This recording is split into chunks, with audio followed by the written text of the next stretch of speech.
Media আমাদের সামনে যাদেরকে সুখী হিসেবে উপস্থাপন করে, মাঝে মাঝে আমরা তাদের কিছু করুণ পরিণতির গল্প শুনি। লিনকিন পার্কের সেই বিখ্যাত গায়কের কথা মনে আছে? অসম্ভব খ্যাতিতে রাঙানো ছিল যার কেরিয়ার। কি পায়নি লোকটার জীবনে?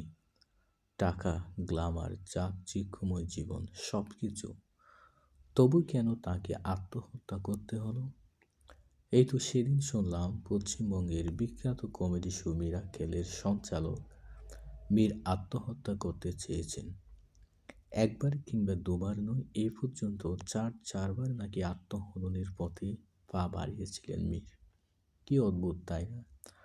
বস্তুবাদী দুনিয়া আমাদের যা দিয়ে সুখী করতে, যা লাভে সুখী হতে বলে, তার সবটাই তো এদের আছে। তবু এরা কেন যেন সুখী নয়।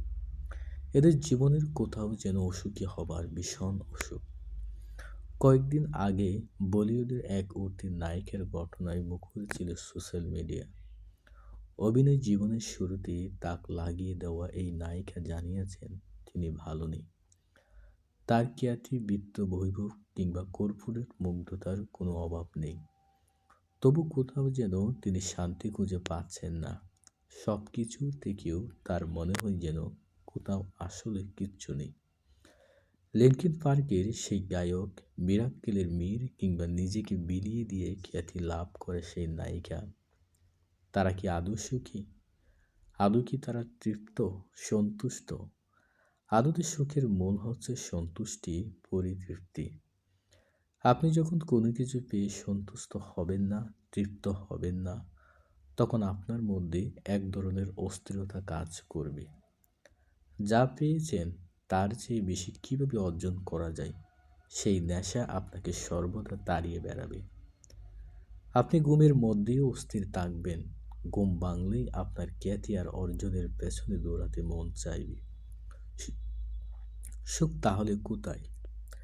কালে টাকা আর খ্যাতি যদি সুখের নিয়ামক হতো, ফেসবুকের প্রতিষ্ঠাতা মার্ক জুকারবার্গের হতো পৃথিবীর সেরা 5 জন সুখী মানুষের একজন। সবচেয়ে কম বয়সে বিলিয়নিয়ার বনে যাওয়া মার্ক জুকারবার্গ কি আসলেই সুখী?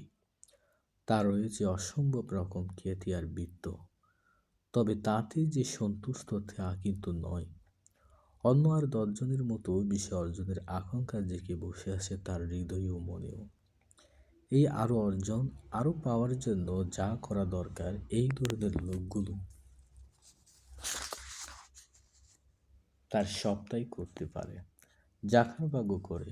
এই তো সেদিন জাকারবার্গকে মার্কিন আদালতের মুখোমুখি হতে হলো। তার বিরুদ্ধে অভিযোগ উঠেছে সে নাকি আমেরিকার গত নির্বাচনের সময় মার্কিন ইউজারদের তথ্য ফাঁস করেছে কোনো প্রার্থীর কাছে। এই কাজটার জন্য সে নিশ্চয়ই বিশাল অঙ্কের বান্ডেল পেয়েছে।